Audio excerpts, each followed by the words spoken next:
வணக்கம் நண்பர்களே, அவங்க படத்தர் விவசாயம். நம்ம இன்னைக்கு இந்த பதிவில் வந்து மாடு வந்து நம்மளோட ஒன்று கண்டு போட்டிருக்கு. அதை பற்றி தான் ஃபுல் டீட்டெயிலாக நம்ம பார்க்க போகிறோம். அது மட்டும் இல்லாமல் நம்மளோட வீடியோஸ் வந்து ரொம்ப நாள் ஆச்சு போட்டு, அதுக்கு உண்டான எக்ஸ்ப்ளனேஷன் ஒரு வீடியோ வந்து நான் கொடுத்துருந்தேன், உடம்பு சரியில்லை அப்படின்னு. அந்த வீடியோக்கு நிறைய பேர் ரெஸ்பான்ஸ் பண்ணியிருந்தீங்க. நிறைய பேர் வந்து ரொம்ப கேரிங்காக, ரொம்ப பாசமாக எனக்கு வந்து அக்கறை கொண்டு நம்மளை வந்து என்கரேஜ் மோட்டிவாக நம்ம வந்து பேசியிருந்தீங்க, கமெண்ட் பண்ணியிருந்தீங்க. அவங்களுக்கு பார்த்தீங்கன்னா ரிப்ளை பண்ண முடியல, சாரி. எல்லாருக்குமே பார்த்தீங்கன்னா ரொம்ப ரொம்ப சந்தோஷம். அந்த கமெண்ட் எல்லாம் பார்த்தோன்னே எனக்கு ரொம்ப புத்துணர்ச்சி ஆயிடுச்சு அப்படின்னு சொல்லலாம். இனி வந்து பார்த்தீங்கன்னா நம்மளோட வீடியோ கொஞ்சம் கொஞ்சமாக ஸ்டெப் பை ஸ்டெப்பாக இன்க்ரீஸ் ஆகி அப்படியே தொடர்ந்து கொஞ்சம் ஒரு ஃபார்மில் வந்துட்டு அப்படின்னு சொல்லலாம். எதனால் உடம்பு சரியில்லை அப்படிங்கிற அந்த வீடியோவில் நீங்களே போய் பாருங்கள், அதையும் கொடுக்குறேன், பார்த்துட்டு நீங்கள் கமெண்ட் பண்ணுங்கள். இது வந்து பார்த்திங்கன்னா நம்மளோட மாடு வந்து கண்ணு போட்டுருந்துச்சு. நம்ம உடம்பு சரியில்லாததுக்கு முன்னாடி தான் பார்த்திங்கன்னா கண்ணு போட்டுருந்துச்சு.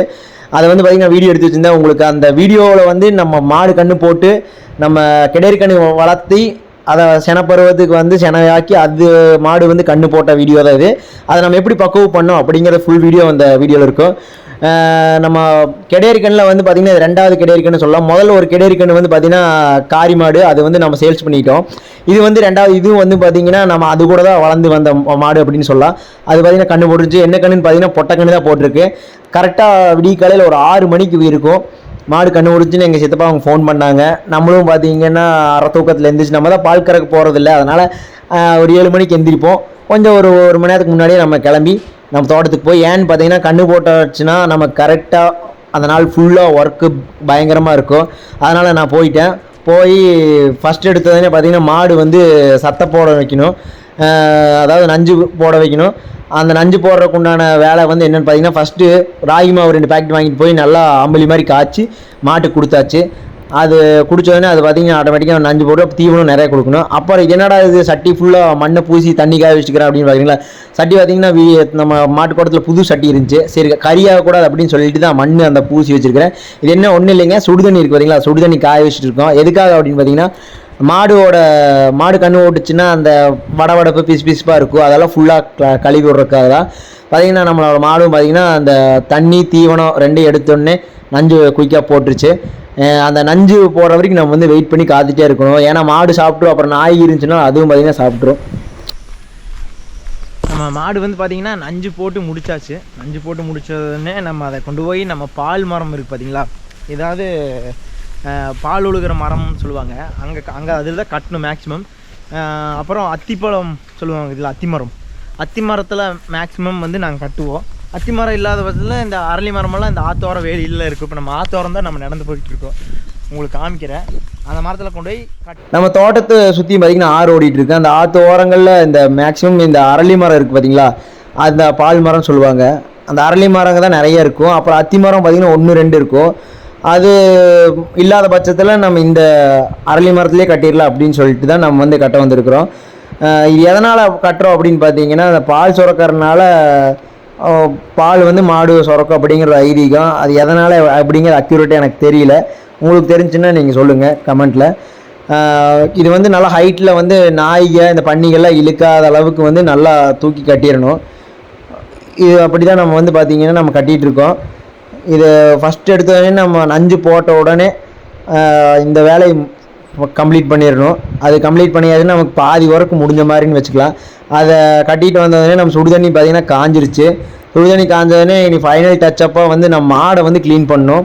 எப்போவுமே வந்து மாடு கண்ணு ஓட்டுச்சுன்னா நான் வந்து சுடுதண்ணி வச்சு அதில் கொஞ்சம் பத்தண்ணி இது பண்ணி ஈக்குவலன்ஸ் பண்ணி நல்லா ஃபுல்லாக கம்ப்ளீட்டாக கழுவி விட்டுருணும்.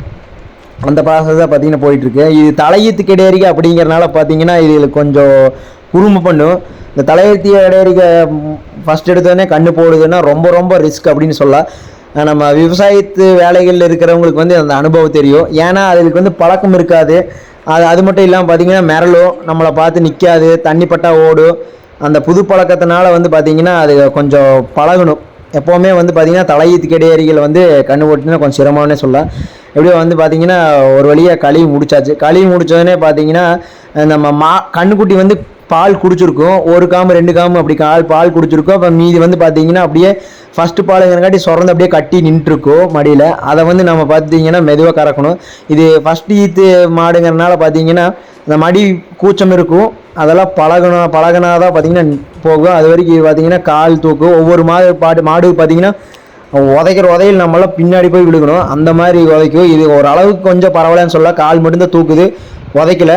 அப்போ பார்த்தீங்கன்னா மிரட்டி அதட்டி ரொம்ப குறும் பண்ணிருச்சுன்னு சொல்லலாம். அதை வழி கொண்டு வரக்குள்ள போதுமான வச்சு நான் பார்த்தீங்கன்னா மொத்த கையில் தான் பார்த்தீங்கன்னா கறந்துட்டுருக்கேன். ஏன்னா அந்த பாலை வந்து மடியில் வந்து தங்க விடக்கூடாது, இல்லைன்னா மடி கட்டிக்கும் அப்படின்னு சொல்லுவாங்க. மேக்ஸிமம் வந்து கண்ணுக்குட்டிக்கு ரொம்ப விடக்கூடாது. கொஞ்சம் பாலை கறந்து நம்ம ஆற்றுலையோ இல்லைன்னா நம்ம வீட்டுக்கு கொண்டு வந்து சர்க்கரை போட்டு காய்ச்சி சீம்பாலாக குடிக்கலாம். பால் கறக்கிற விஷயத்துக்கு தான் பார்த்தீங்கன்னா தலையத்துக்கு நான் பயப்படுறது. பழகின மாடுகளாக பார்த்தீங்கன்னு வச்சுக்கங்களேன், அப்படியே சாமியாட்டு நின்றுக்கு நம்ம உட்காந்து ஜம்முன்னு கறந்துட்டு வந்தெல்லாம் பிரச்சனையே இருக்காது. அது மட்டும் இல்லாமல் எல்லா வேலையுமே நமக்கு வந்து பார்த்திங்கன்னா பாதியாக குறைஞ்சிரும் அப்படின்னு சொல்லலாம். இந்த தலையீத்து கிடையிறதுல வந்து பார்த்திங்கன்னா அது ஒன்று தான் ரொம்ப ரிஸ்க் அப்படின்னு சொல்லலாம். இப்போ வந்து நம்ம கண்ணு பார்த்திங்கன்னா பொட்டக்கண்ணாக போட்டிருக்கு, கண்ணு பார்த்திங்கன்னா நல்லா ஊறி இருக்குன்னே சொல்லலாம். இது நம்மளோட கிடையேறி கண்ணில் நம்ம கண்ணுக்குட்டிலேருந்து வளர்த்தி இது பண்ணதில் 2வது மாடு செனையாகி கண்ணு போட்டது. இன்னொரு கிடையேறி இருக்கா செனையா இல்லையான்னு செக் பண்ணோம். கண்ணுக்குட்டி பார்த்திங்கன்னா நல்லா பாலை குடிச்சிட்டு நல்லா கும்முனாயிருச்சு. நம்ம வேலையெல்லாம் முடிஞ்சிருச்சு. அதனால் நம்ம கண்ணுக்குட்டியும் பார்த்திங்கன்னா கயிறு போட்டு கழுத்துலேயே கட்டியாச்சு. அப்புறம் மாட்டுக்கு வந்து பார்த்திங்கன்னா ஒரு தாவு பயிரிட்டு வந்து போட்டாச்சுங்க. பார்த்தீங்கன்னா அவ்வளோதான் நண்பர்களே. நம்ம ஈவினிங் வந்து நீ பால் கறந்து நம்ம இது பண்ணிக்கலாம். நம்மளோட ஒர்க் அப்படிங்கிறது பார்த்திங்கன்னா காலையில் 6 மணிக்கு ஆரம்பிச்சது. இப்போ மணி பார்த்திங்கன்னா 2 ஆச்சு மதியானம். ஃபுல்லாக முடிஞ்சு இனி பால் கறக்கிறது மட்டும்தான். 3 நாளைக்கு செம்பால் கறக்கணும்.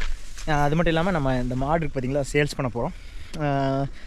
அது எப்படிங்கிறத வந்து பார்க்கலாம். சேல்ஸ் விலை கட்டுப்படியாச்சுன்னா கொடுப்பேன், இல்லைன்னா நம்மளே கறக்கலாமா அப்படிங்கிற யோசனை இருக்குது. வீடியோ பிடிச்சிருந்துச்சுன்னா நம்ம சேனலை சப்ஸ்கிரைப் பண்ணிடுங்க. நன்றி, வணக்கம்.